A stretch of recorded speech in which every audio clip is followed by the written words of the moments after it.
भाजपा की fire brand नेता उमा भारती इन दिनों मध्य प्रदेश की राजनीतिक उठापटक से दूर आध्यात्म की शरण में है। 10 दिन के वृंदावन प्रवास के बाद भाजपा नेत्री मीडिया से मुखातिब हुई। इस मौके पर उन्होंने अपनी आगामी रणनीति को लेकर बड़ा खुलासा करते हुए कहा कि वह अगले 2 साल सक्रिय राजनीति से दूर रहकर गंगा और यमुना की स्वच्छता के लिए कार्य करेगी।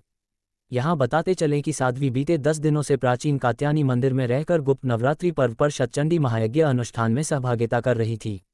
रविवार को अनुष्ठान की पूर्णाहुति के बाद मीडिया से बात करते हुए कहा कि अयोध्या में श्री राम मंदिर प्राण प्रतिष्ठा महोत्सव के दौरान उन्होंने संकल्प लिया था कि पिछली सरकार में जो कार्य किसी कारणवश उनसे अधूरा रह गया था, अब वह उसे पूरा करेंगी। गंगा और यमुना शुद्धिकरण के लिए अगले 2 साल वह पूरी प्रतिबद्धता के साथ कार्य करेगी। मध्य प्रदेश के पूर्व मुख्यमंत्री कांग्रेसी नेता कमलनाथ के भाजपा में शामिल होने की अटकलों के सवाल पर उन्होंने कहा कि कमलनाथ उनके बड़े भाई है, उनसे राजनीतिक संबंध नहीं है, लेकिन अगर वह भाजपा में आते हैं तो यह विपक्ष की समाप्ति के लक्षण है। अपने भौतिक शरीर में साक्षात थे, तब उनकी बहुत इच्छा थी कि मैं यहाँ रहूं। 2-3 साल से प्रयत्न चल रहा था, लेकिन माँ की कृपा रही और इस साल गुप्त नवरात्रियों के पूरे 9 दिन मैंने कात्यायनी पीठ पर बिताए हैं। माँ कात्यायनी शक्तिशाली देवी हैं और केशवानंद जी महाराज ने जिस प्रकार से उनकी स्थापना यहाँ की है, इस स्थान को उन्होंने बहुत प्रभावशाली, शक्तिशाली और सबसे बड़ी बात है कि आनंद देने वाला स्थान बना दिया है। मैं यहाँ पर लगभग आज 10वां दिन है, मैं बहुत आनंद में रही और ये आनंद मेरे अंदर में रहेगा। बांके बिहारी जी के भी दर्शन हुए, व्यवस्थाएं सब मुझे बिल्कुल बहुत अच्छी लगी। यमुना जी के भी दर्शन हुए और एक बहुत आनंद के साथ जा रही हूँ। बहुत पहले ये बात मेरे मन में आई थी जब 91 में संसद के अंदर पूजा स्थली विधेयक आया था। पहली वक्ता में ही बनाई गई थी, पार्टी की तरफ से बहस को मैंने शुरू किया था। तो मैंने उसी समय मथुरा का प्रस्ताव रखा था कि जैसे अयोध्या को आपने विवादास्पद मानकर विधेयक से बाहर कर दिया है, आप मथुरा और काशी को भी विवादास्पद मान लीजिए, क्योंकि ये आस्थाओं की टकराहट नहीं है।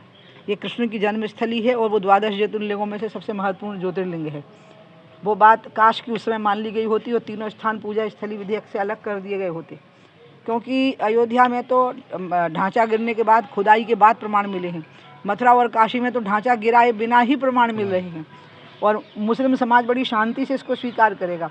बस हमारे देश के जो सो कॉल्ड तथाकथित हिंदू सेकुलर नेता हैं, बस वो थोड़ा अपने जहरीले मन पर काबू कर लेवें। बाकी मुस्लिम समाज तो खुद जानता है कि दूसरे का धर्म स्थान तोड़ करके जो मस्जिद बनाई जाती है, वहाँ पर पढ़ी गई नमाज नाजायज़ होती है। किस संकल्प के साथ नवदुर्गा जो आपने पूजा की है, आज पूर्णाहुति दी है, क्या संकल्प के साथ? मेरा मन असल में बड़ा विचलित हो गया था जब मैं अयोध्या जी में थी और रामलला के दर्शन किए। तो मुझे एक व्यक्ति का स्मरण रहा हमेशा, जिनके मैं बहुत नज़दीक रही, अशोक जी सिंघल।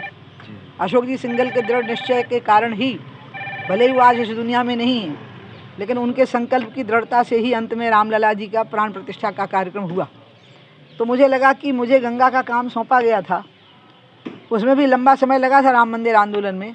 तो कहीं ऐसा तो नहीं कि गंगा के काम में कोई मेरे मन में खोट रह गई, मेरे निश्चय में खोट रह गई।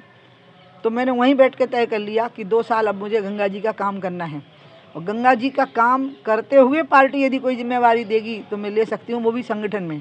अन्यथा अभी मैं 2 साल पूरे के पूरे गंगा जी को अर्पित करूँगी। और गंगा जी की जो कार्य योजना मैंने बनाई थी, जिसका एक MOU मथुरा में मैं साइन करके गई थी, वैसे MOU पूरे गंगा के किनारे पर साइन हुए थे, उसका कुछ हिस्सा बन गया और कुछ हिस्सा अधूरा है। वो 2 साल में पूरा हो जाए शीघ्रतापूर्वक, क्योंकि मोदी जी की भी गंगा और यमुना पर आस्था है और इसलिए उसी का संकल्प लेके मैं यहाँ से जा रही हूँ। और मुझे सभी ब्रजवासियों से आपके माध्यम से ये निवेदन करना है कि मेरे लिए रोज़ ब्रजराज बलदाऊ जी से प्रार्थना करें और बांके बिहारी जी से प्रार्थना करें और माँ कात्यायनी से प्रार्थना करें कि जिस मनोकामना को मैं मांग के जा रही हूँ यहाँ से, कि गंगा का यमुना का कार्य वैसा ही हो जाए जैसे कि योजना बना के बनी हुई छूट गई थी। उसका हिस्सा हुआ है, नहीं हुआ है ऐसा बिल्कुल नहीं है, लेकिन इन 2 सालों में मेरी पूरी ताकत अब इसी में लगेगी। इसके अलावा मैं अन्य कोई काम नहीं कर पाऊँगी। इस बात से मैंने उसी दिन हमारे संगठन के जो सबसे महत्वपूर्ण व्यक्ति थे उनको अवगत भी करा दिया है।